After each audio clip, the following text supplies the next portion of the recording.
Namaste Bhagavati Madano. Om Namah Siddhebhyo. Om Namah Siddhebhyo. Om Namah Siddhebhyo. Jai Jandra, everybody. We started stanza number 2 last week, and I know because of holidays, quite a few people were not been able to be there. So we'll quickly review those things in a few minutes, and then we'll continue. Go ahead. So let me start this one. So stanza 1, stanza 2.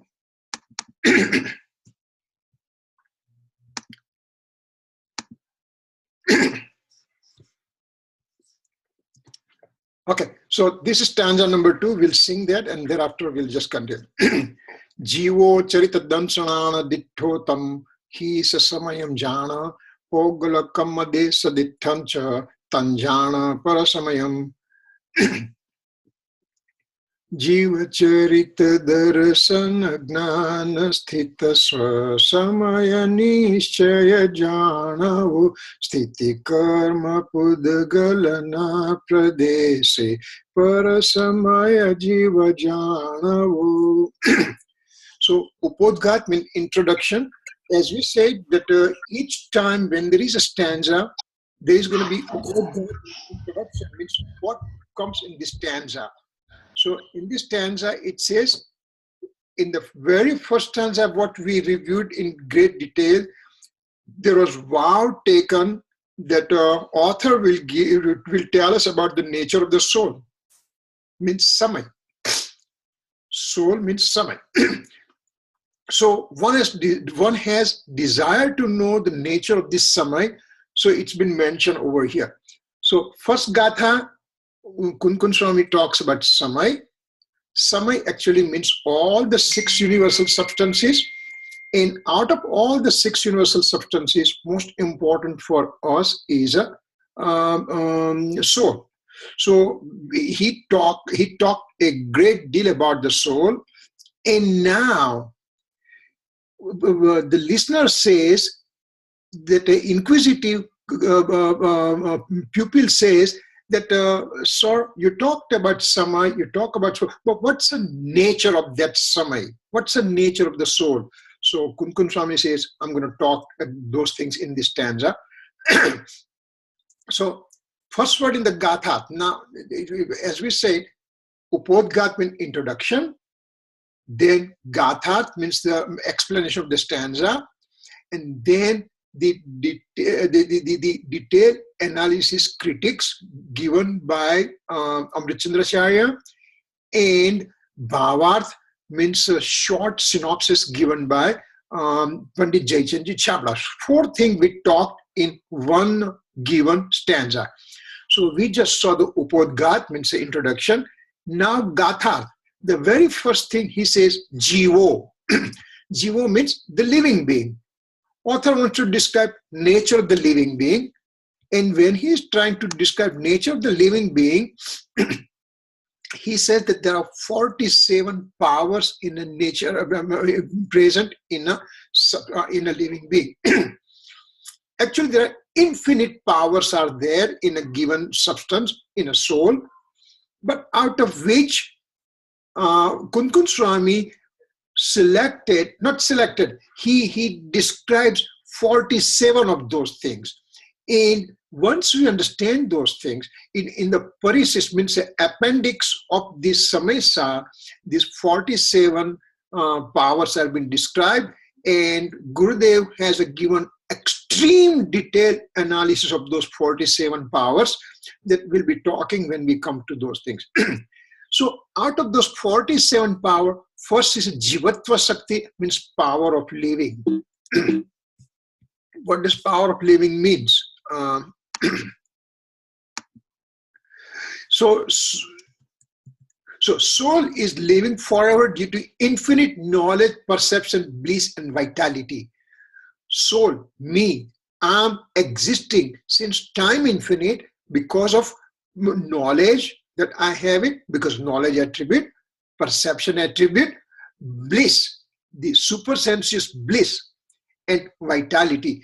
These are the present within me, and that's why I'm existing. Now, right now, when I'm existing, I have my body, I have my senses, I have my mind. Those are the reason that I'm living. That's what I think I'm living because of those things. But then our Acharya Bhagwan says, no, no, no, no. Those are the associative things, and those are the things will go away when I'm taking birth. When I'm taking, then all the body, senses, mind, all those things are associated with me. When I die, means dissociation of those things occurs. So those are not the real thing. Real thing is soul. Always, always, forever in the past and forever in the future will have knowledge, perception, bliss, vitality. So those are the prana. So then we went through the vitalities, means what are those vitality, what are those prana, what are the reasons. So on one side, it's a consciousness vitalities like bhav prana, means it is associated with the soul all the time, knowledge, perception, bliss, vitality. And then their physical vitality is essential to the present life that I'm in. I'm in a human being. I'm going to be in the subhuman life. I'm going to go to the celestial life. I'm going to go to infernal life. All those things, they have their physical bodies. And that means they have physical vitalities too. So as a human being, I have 5 senses: mind, speech, body, breathing, and age. And because of those 10 vitalities that I'm living today. Now, this consciousness vitalities, pure means Siddha Bhagwan has it. Impure means all transmigratory soul also have it, along with this Dravya Pran. So, transmigratory soul like us, we have a Bhav Pran, we have Dravya Pran. So those things are there. So those are the 10 things. Now this 47 powers that we have it, we won't go in detail. We just have a name given right now. So at least somewhere on the line, one wants to refer to that. We can just say Jivatva, Chiti, Drashti, Jnan, Sukh, Virya, Prabhutva, Vibhutva, Sarvadarshitva, Sarvagnata, Svachattata, Prakashatva. And all those things are given extreme detailed analysis of what they are. So they are 16 over here, 16 on the next step, and 15 on the next slide. So there are 47 powers are there. When you time, you can just go through those names alone, get familiarized with the name at least, and then as and when the time comes, and Gurudev is very, very smart that in lots of lectures, he will introduce one. For example, over here, he's introducing Jivatva Shakti. So when he talks living power, means I know that there are 47 powers, and out of which he's talking about living power. So something like that. Okay. Now then he says, engross in the self. He's describing Swasamay and Parsamay. Engross in the self and engross in the alien substances. Engross in the self means living being exists due to his infinite power, offer knowledge, perception, bliss, vitality. When one knows, when one knows, believes, and experiences the nature of the soul. Remember, these 3 words are important. Knows, believes, experience. Samyak Jnan, Samyak Darshan, Samyak Charitra. Knowing is Samyak Jnan. Believing is Samyak Darshan. And experiencing is Samyak Charitra. When we have this knows, when one knows, believes, experience the nature of the soul in this fashion, then it's called Swasamay, engrossment into the self. When one knows the eternal soul in this mode, then he knows the soul. If he does not know, then then there is no knowledge about soul's presence from him. So these are the Swasamay, means I'm engrossed within myself. That's in short, right? Then infinite attributes are there, which we have gone before. So we'll go past this slide quickly because there are infinite attributes are there within me. As such, there are infinite attributes present in the soul, but mainly knowledge, faith, and conduct are called the pathway to liberation. When Samyak Darshan occurs, And when Samyak Darshan starts proceeding to Keval Gnan and ultimately goes to Siddha Dasa, then all the infinite attributes are manifested in the pure form. But out of those infinite attributes, we just take knowledge, faith, conduct, Samyak Gnan, Samyak Darshan, Samyak Charitra. And that's a pathway to liberation. Why we are taking only 3? Well, for example, every substance has infinite attributes. If the 2 white powders, edible white powders are given to us and says, tell me what are those things, I will taste it. This is sugar and this is salt. Why? Because from one attribute of the sugar, I said, one attribute of sweetness of the sugar, I said, this has to be sugar only. One attributes of saltiness means this has to be salt only. Same way, when you see the knowledge, faith, and conduct attribute present in a pure form, in a mode, then this has to be the path to liberation. Even though there are infinite attributes are involved with that thing. Okay. In one samay, there is one mode, there is one samay. In one samay means one minimum time which cannot be divided further into 2, means in a blink of an eye, innumerable samay pass by. And in each samay, one mode occurs. So there are infinite parts of this mode known as indivisible corresponding sections, avibhag pratichet. Means right now, let's say that we take 10 samay. 1 samay, 2nd, 3rd, 4th, 5th, 6th, 7th, 8th, 9th, 10th. And if I take number 5 number 5 samay, at 5th samay, a mode occurred in a soul. This is a single mode occurring in a soul, but when I go inside that mode, theoretically, and dissect that mode, then that mode will represent every attribute present in the soul. So infinite attributes, their modes are merged into one mode.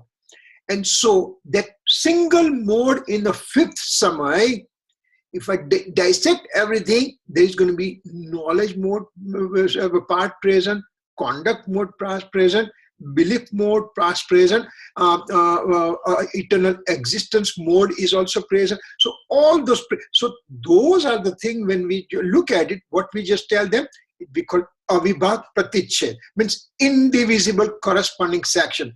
Avibhag means cannot be divided. Mode is a mode is a mode. One samay, one mode. We cannot divide.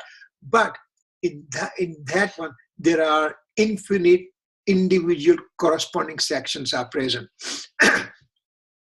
The scriptural knowledge mode means a Sutta Gnan Paryay ends up knowing all these things in a given moment. So you have to understand that this Sutta Gnan Paryay, scriptural knowledge mode, is so strong, means Samyak Darshan Paryay.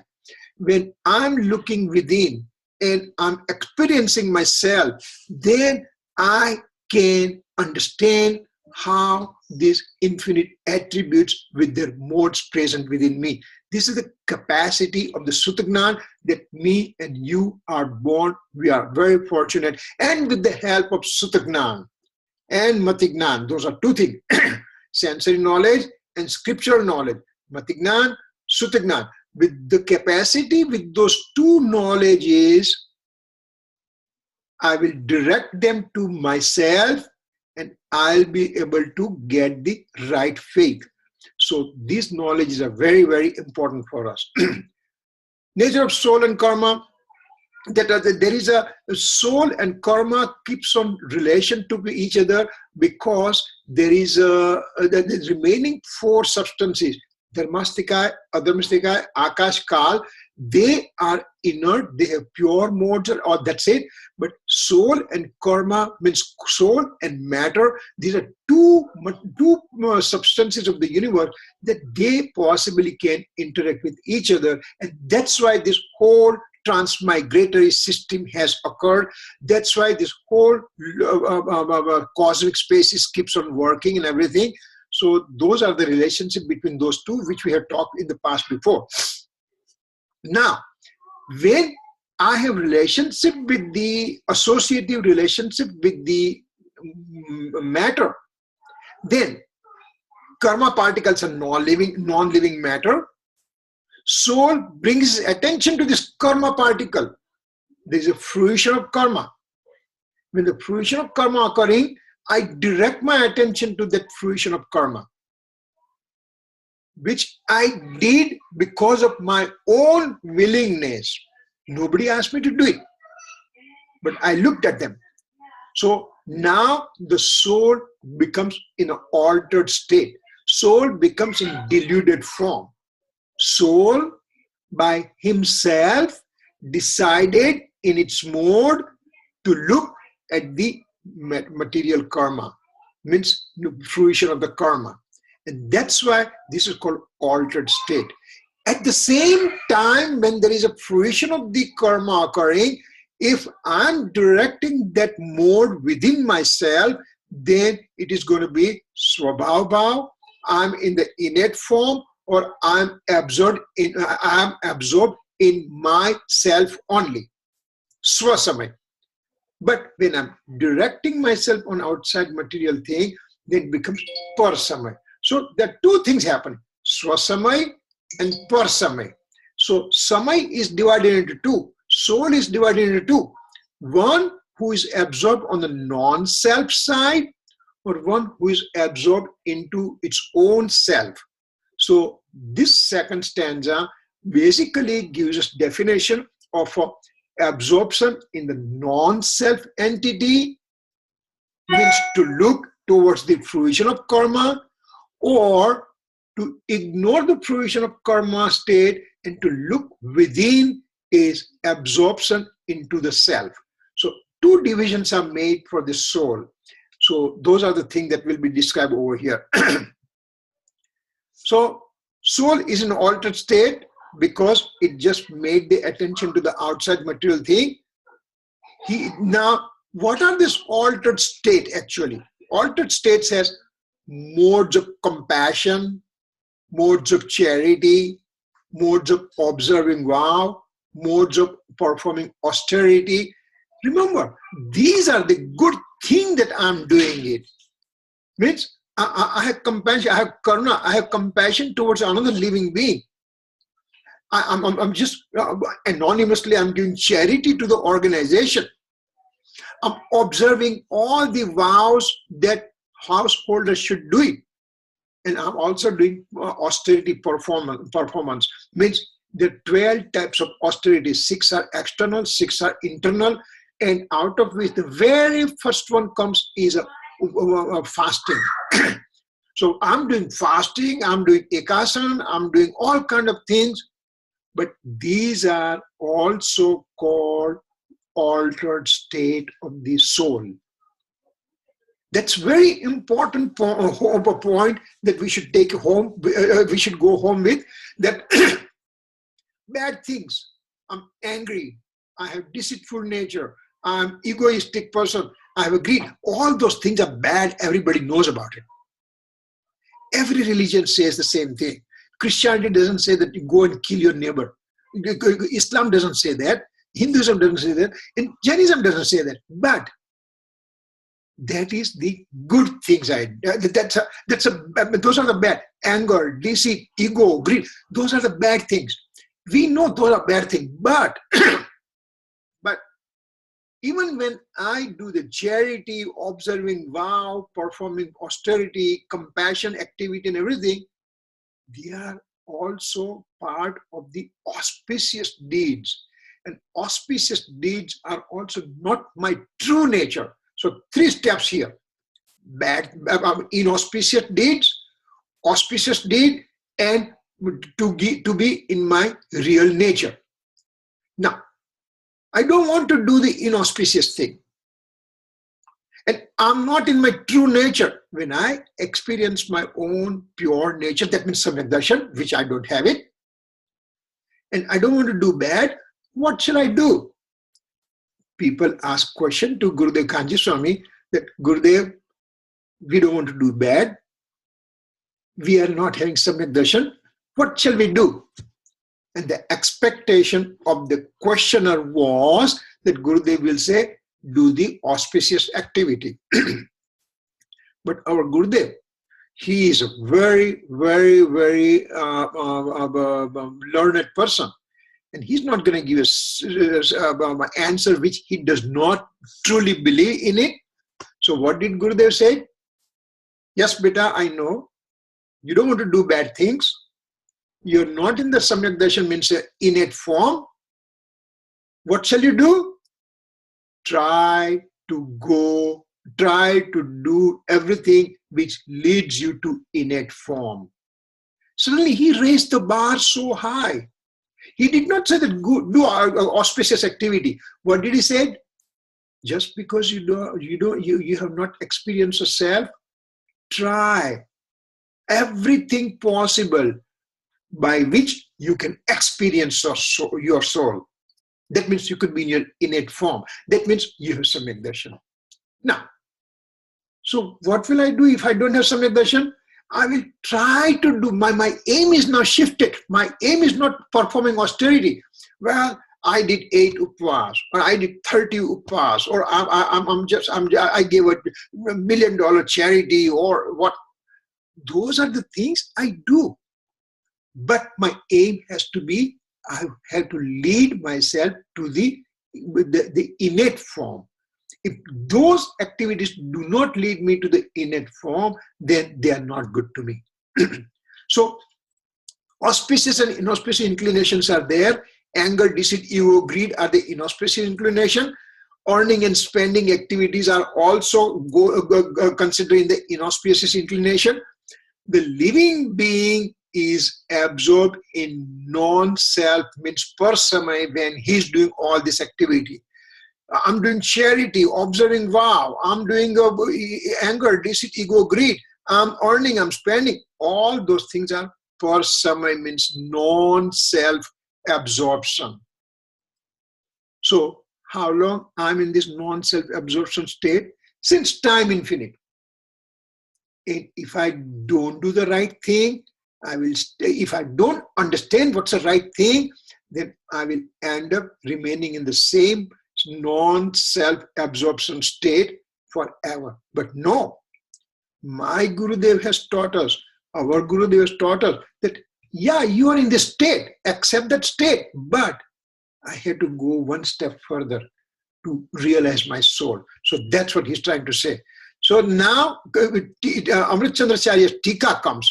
Amrit Chandracharya, 1,000 years back, he gave the analysis of what Kun Swami said. And these are all Sanskrit. I'm not well versed of it. I'm not going to read of it, but I just put the slide. If somebody is interested, they can read that. And these are the Gujarati meaning of the Amrit Chandracharya Dev's Tika. And that also, we are not going to go through detail. I mean, we'll go word to word detail, but these are the things in which now Amrit Chandracharya says, Samay, I'm going to divide this Samay. This Samay means living being, this soul, into 7 different steps. And those are the things he says: number 1 step, number 2 step, 3 step, 4 step, 5, 6, and 7 steps. Now, these are the 7 steps that Amrit Chandracharya explained, and Gurudev has done extremely great job for us mundane soul to understand all these 7 steps. And so that will be our crux of discussion in coming slides. Now, meaning of the word Samay. Remember, Samay means quite a few meaning of Samay. Samay means time also. Samay means all the 6 universal substances also. Samay means soul also. And Samay means now, here, he is giving different meaning of the Samay. It's not time. It's not all the universal substances. It's not the soul. But He gives different meaning of these things. Samay means some and I. The two words are there, some and I. That makes samay. Some means unity. Some means having unity. And I means the two meanings of word I. One meaning is modification or to move. One which can move or one which can modify, means making modes. And second meaning is knowledge. So that means samay means to know and to transform. The unity of knowing and transforming, knowing and modification. So know and transform unity is called samay. Knowing and transforming. And now he is going to go in a very, very detail to explain those things to us. Knowing and transformation occurring at the same time is known as samay. So there's a new definition of samay came over here. Samay means time that we knew before. Samay means all universal substances that we knew. Samay means soul, we knew it. And in the soul also, when we say Samaysar, means the one which is without quasi-karma, which is without material karma, and which is without rag and dvesh. That is the real samay. But here it says samay means the one which knows and transforms at the same time. That is samay. We'll be going detail about it. Soul knows and transforms simultaneously in a given moment. Given moment means one samay. Remember, in one samay, lots of things are occurring. Means one samay, one mode is occurring. But in that mode, what is happening? There is knowing occurs and transformation occurs. Now, other substances do modify, but do not have capacity to know. For example, matter. Matter transforms. Matter has a capacity to transform. Matter has modes also. My telephone over here is now getting old. How does it become old? The first day when I got it, it was brand new. Now it's old. My house is getting old. I'm getting old. How did it happen? Because transformation occurs every samay in matter also. That's why the house which was brand new several years back, now it's called old because matter transforms also. Okay, but matter does not have capacity to know. I'm transforming, but I have capacity to know. That's why I'm samay. Matter does not have capacity to know. Therefore, soul is separate than other universal substances. Dharmastika also transforms. Adharmastika transforms. Space is transforming. Time is transforming. But they don't have capacity to know. That's why they are not called samay.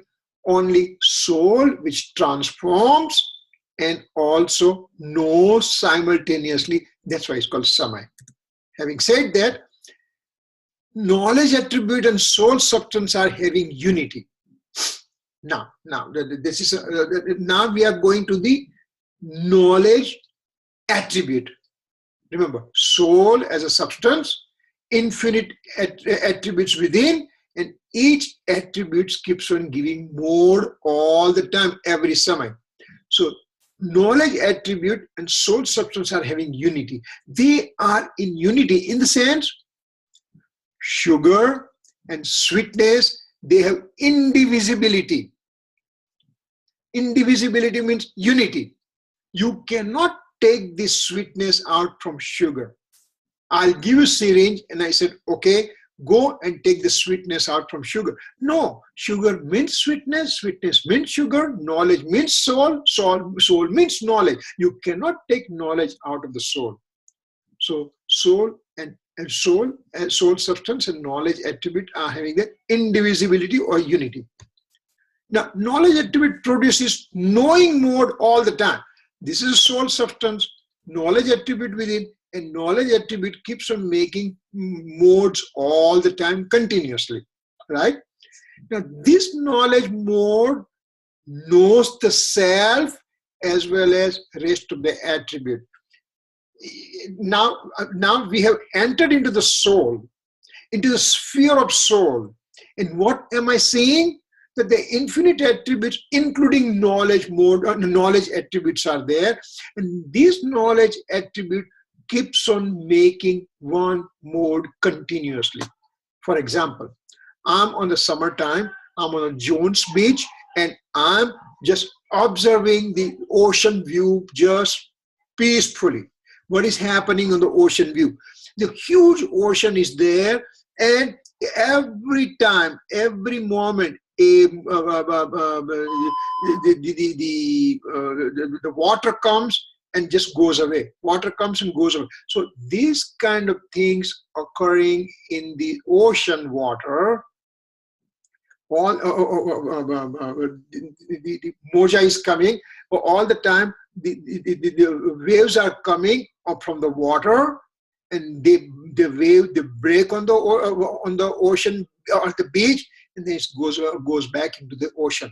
So what was happening? That the wave itself is made up of water. Wave itself is made up of ocean.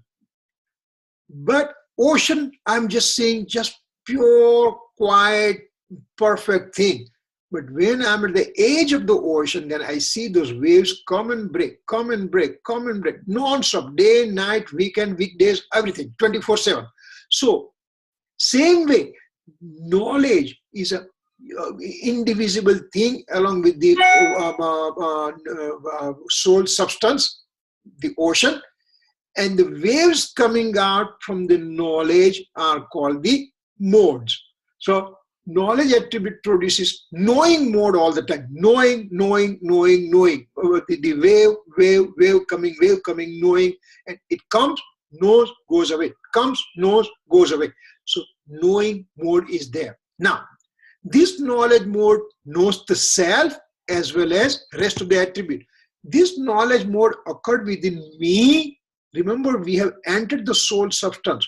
That mode, I'm looking at it. It knows the self as well as rest of the attributes. So there is transformation and knowledge occurring at the same time. The transformation, the wave of the knowledge mode occurred. That's a transformation. But what did the transformation do? It kept on knowing the self and rest of the attributes. So that's why knowing and transformation occurred at the same time, and that's why this is called Samay, and that's why this is called soul. Is that point clear? This is a very important point, okay? Now, what's the nature of this soul substance?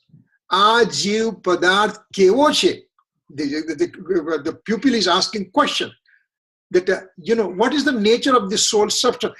The soul, which is a knowledge attribute, and knowledge mode within, and that knowledge mode keeps on knowing the soul substance and rest of the attribute and self and everything. So what is the nature of this soul substance? This is described in 7 different forms that Amritchandra Acharya is telling us right now. So the first thing he's talking about now, he's talking about the soul substance. He's going to go through the 7 points of a soul substance. That what is this soul about? So this soul substance is nature of transformation forever. Remember, if you remember the substancehood attribute, when we took these common attributes, the first attribute was substancehood. Substancehood attributes means the substance which keeps on transforming forever because of substancehood attribute within.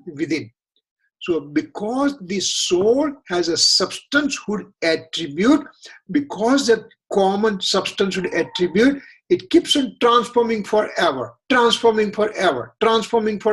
Means this nature of the soul is to give transformation continuously. For example, when I was born, I was a small little baby and just said, oh, this one kid is born. Then you started walking around. You started talking about. You went to the school. You went to high school. You went to college. You went to medical. So you did all the things. All transformation occurred, but the name Kirit given to this body remained the same on the first day of the birth and till today and in the future when the demise occurs. Till that time, this is called Kirit, Kirit, Kirit, Kirit, Kirit, Kirit, Kirit. So soul substance is nature transformation forever, but soul substance remains the same. Transformation occurs in. So here also soul substance, me as a soul substance, was there in the lowest form of life, Nigod, then came out, became 1 cent, 2 cents, 3 cents, 4 cents, 5 cents, 5 cents sentient being, and then I became a human being, subhuman being, a celestial being, infernal being. All those transformation occurred to me. On which this transformation occurred to whom? Me, soul substance. And in the future, I will get a right faith, and then I'll progress further on the spiritual ladder, and I'll obtain liberation, and I will become Siddha Dasa, and that also will be me, soul, me will be there. So transformation will occur forever and ever. Now, this transformation has 3 characteristics: origination, cessation, constancy. Means Utpat, Vyay, and Dhruv. These are the characteristics of a given substance.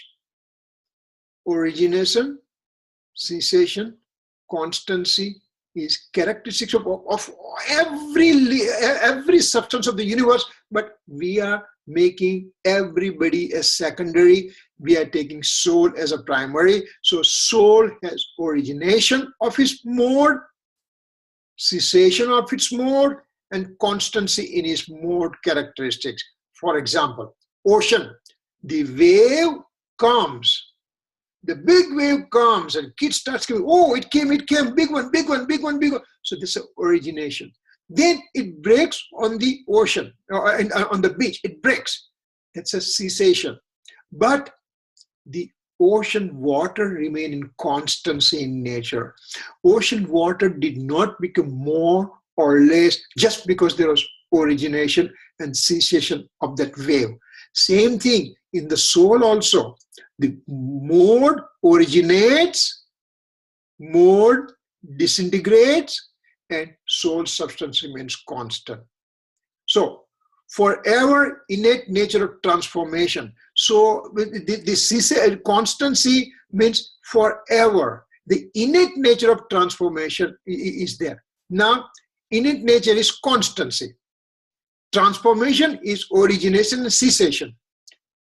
Transformation, the wave comes, waves breaks. Origination, disintegration.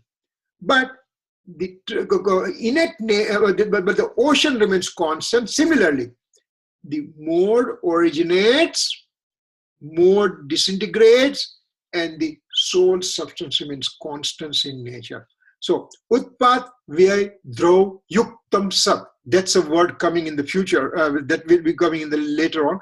So, this knowledge mode of the soul, infinite substance is constancy, and their modes with origination and cessation are known. Remember, what does happen?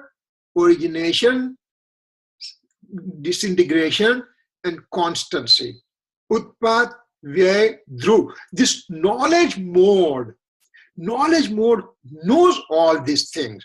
Knowledge mode knows the origination. Knowledge mode knows disintegration. Knowledge mode knows the constancy. So, in the knowledge mode of the soul, infinite substance. Now, this knowledge mode does not know the soul's origination, cessation, and constantly only. No, that's not true. Knowledge mode will know the origination, disintegration, and constancy of all the universal substances.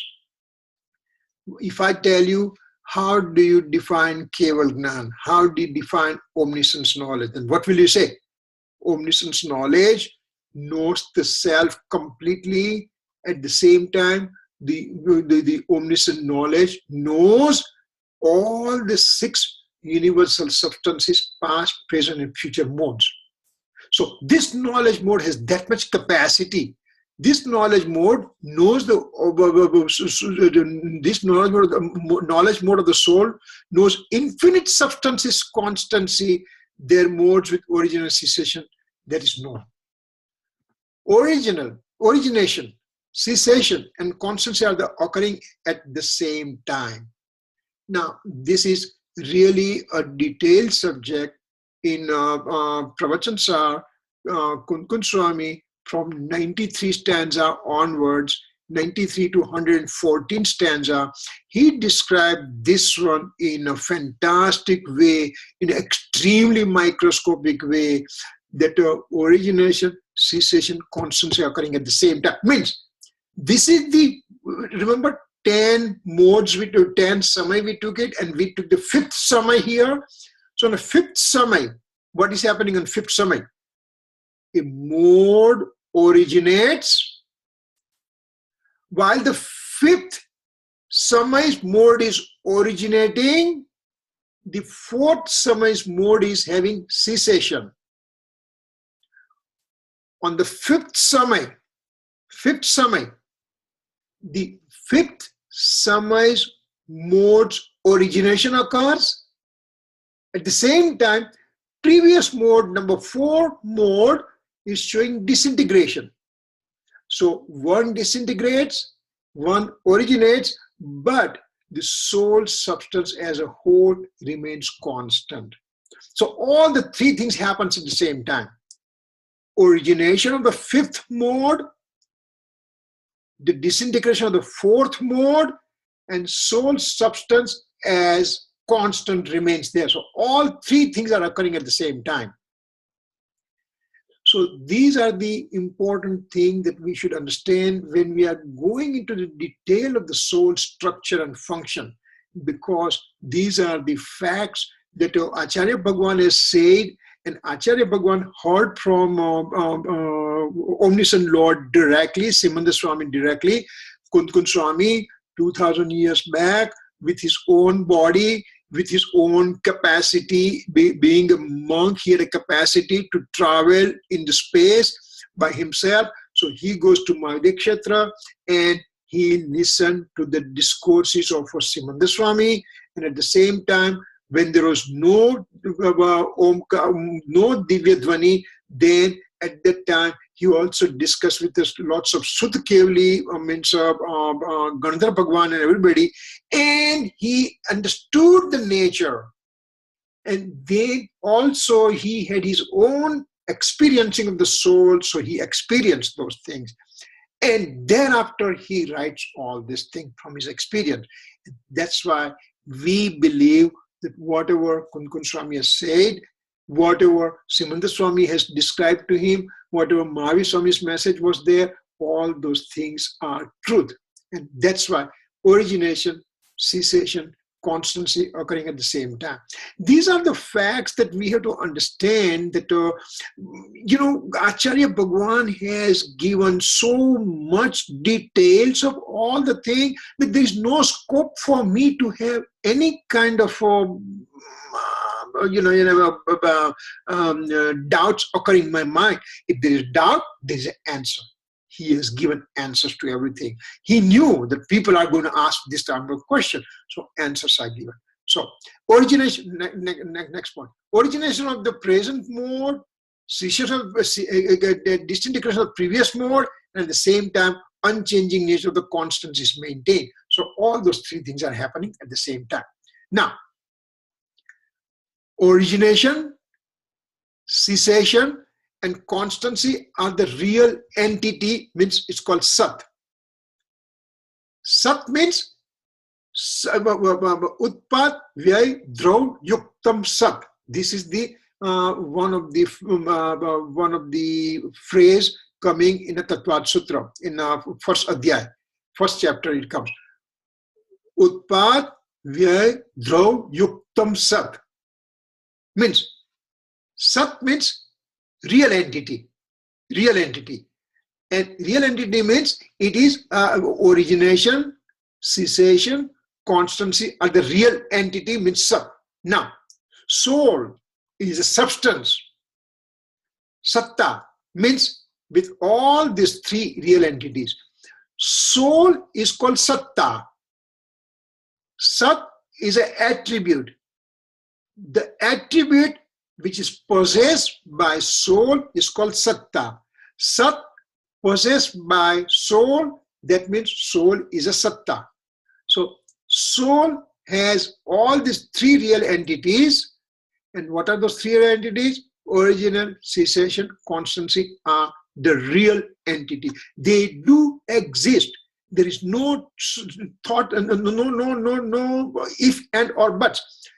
When we look at the other philosophies, and Kun Swami knew, Amrit Chandracharya Acharya also knew, that people are going to compare with the other philosophies and just say, why do you believe that Pradhanam Sarva Dharmanam Jainam Jaiti Sasnam?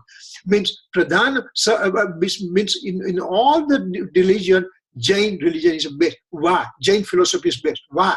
Because he has given undoubted proof for all these things. In other philosophies, they believe that there is only substance. Soul is a substance which remains forever, which was never created, which will never disintegrate. It's always there. Well, Jainism also says the same thing. But they say that this inert substance cannot do anything. Then Jainism differs and says, wait a second. This soul substance is inert, yes, but there is origination, cessation, constancy type of attribute within. That's why it's a real entity. That's why Sat.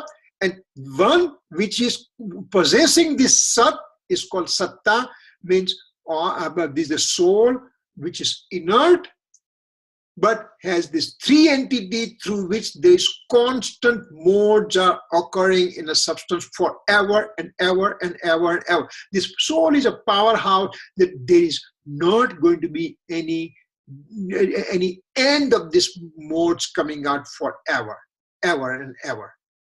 When we go to the next stanza, then there is a Panch Paravartan word comes, and when we look at it, then it gives macro time phase, that what is time means, and that we'll talk about it. We don't want to divert right now, but it will be coming at the time, and we'll talk more about it.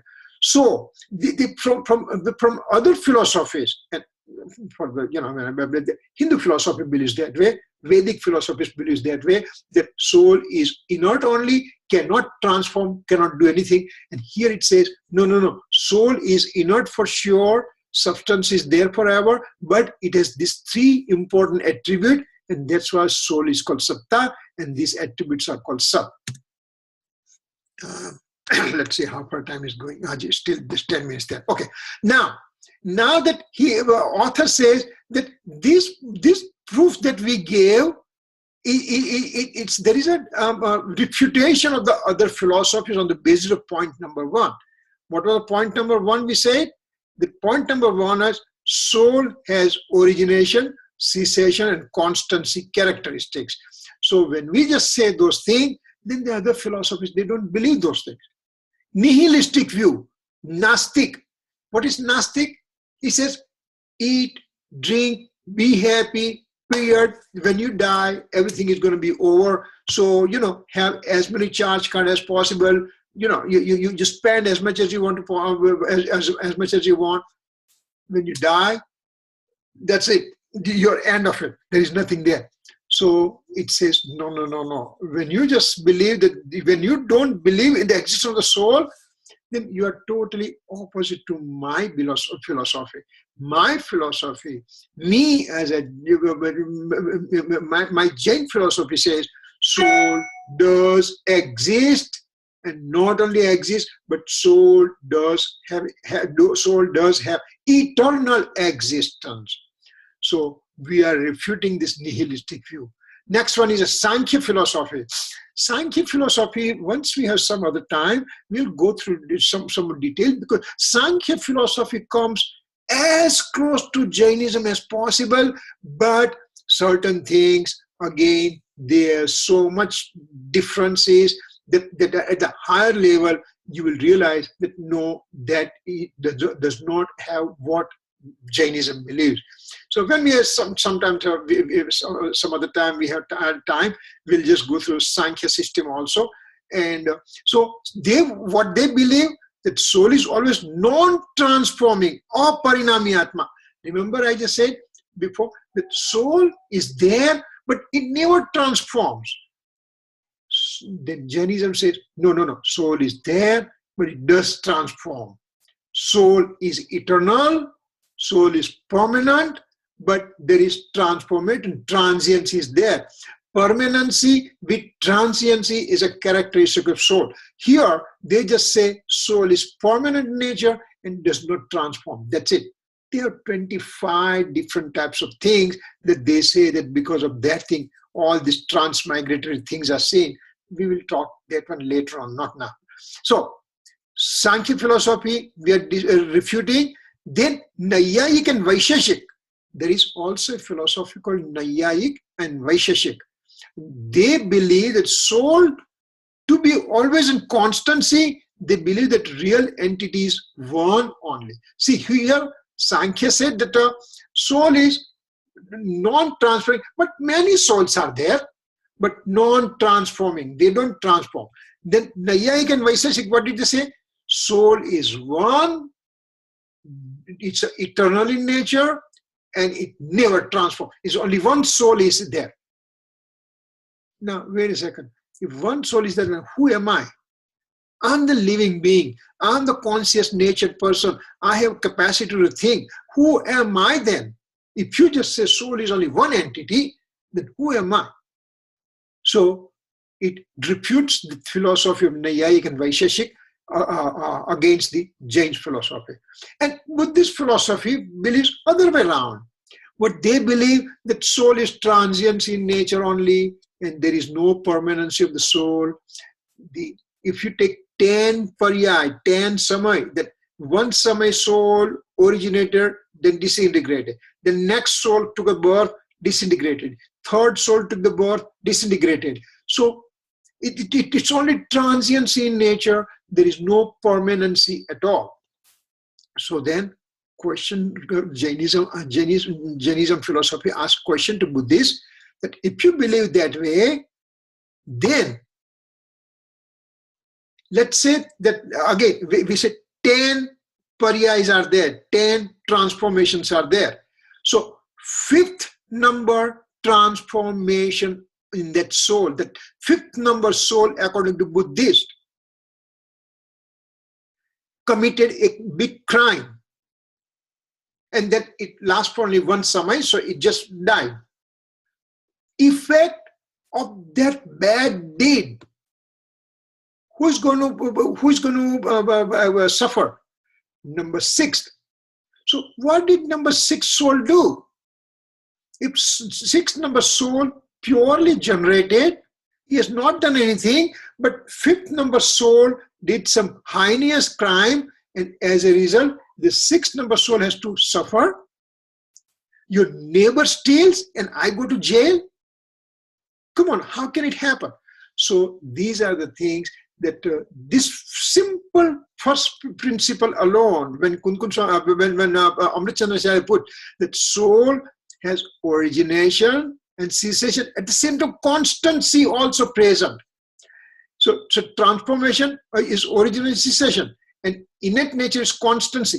Both the things are there, but when you don't believe those things, the nihilistic view, Sankhya system, Nayayik, Vaisheshik, and Buddhist philosophies are refuted just on the presence of this first point that Amrit Chandra Acharya gives to us. Second number point, we'll take it. Second number point, it says, soul is illuminating with his eternal conscious element. Soul has a chaitanyatva. It's a conscious element present with the soul. Means soul has one attribute called consciousness. This consciousness is divided into two parts, as we had talked before. Knowledge and perception. These are two parts of consciousness. Perception means general perception of a thing, and knowledge means to divide and specifically know what it is. For example, there's a crowd. How much was a crowd? Well, Narendra Modi came to New York in Madison Square Garden. How many people were there? Well, 20,000 people were there, 30,000 people were there. So that's a perception. But how many were Indians? How many were non-Indians? How many were women? How many were men? How many were from Gujarat? How many from Punjab? All kind of specificity to know. That's a function of knowledge. Perception, general knowledge, general perception. And knowledge specifically knows about it. And perception and knowledge combined together is called consciousness. So this consciousness is, if the soul is illuminated with this eternal consciousness element. So now how does it do? Directly illuminating with eternal, serene, clear, cool luster of knowledge and perception.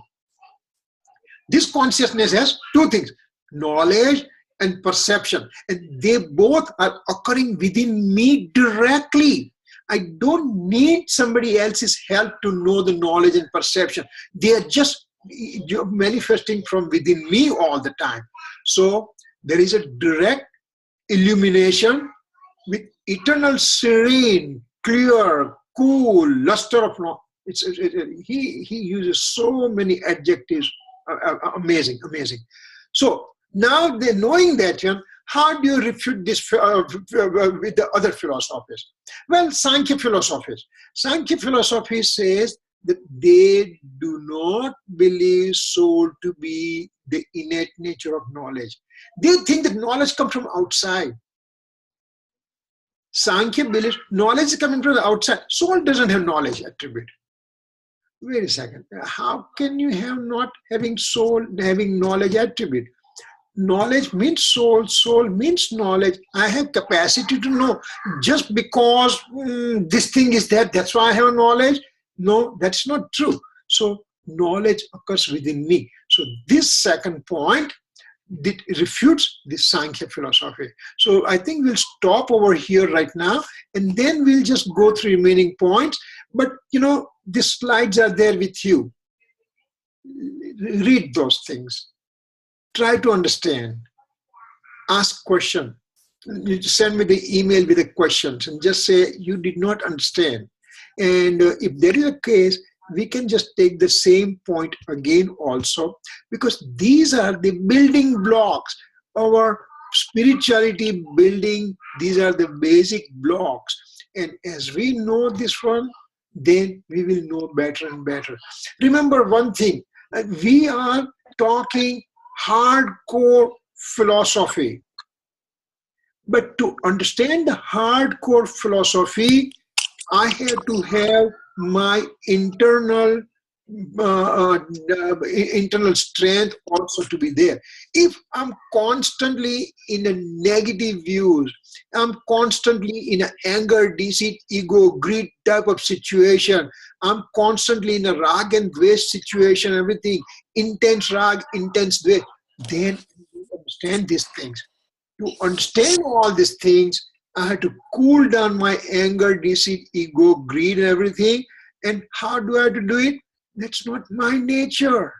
Why should I worry about it? And again, as soon as I try to believe that one, a situation will arise and I will have a situation whether to become angry or not.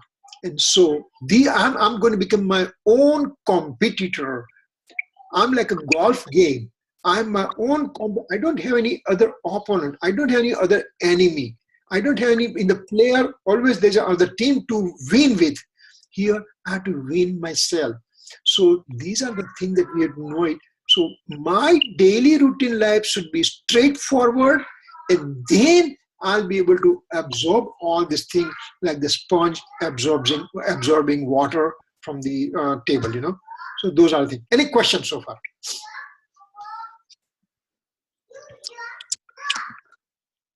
Thank you for today. And also, I see you have a cold, Kirit uncle. I hope you get better soon. Yeah, it's okay. That's gonna go away. When you. Thank you, Kirit uncle. Thanks, Beta. Okay, we'll see you next week, and we'll just do the closing part. Um, जावानी के ज्ञान से सूझे लोकालोक सोवाणी मस्तक नमो सदा देत हूँ जो नौ बनव का मंत्र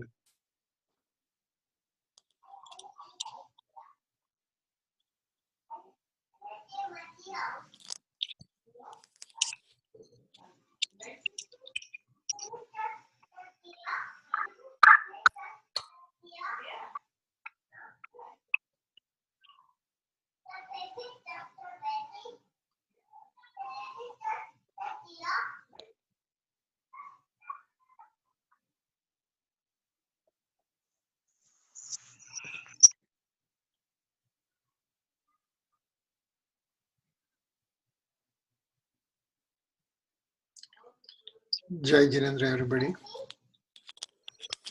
Hey, Jananda. Okay.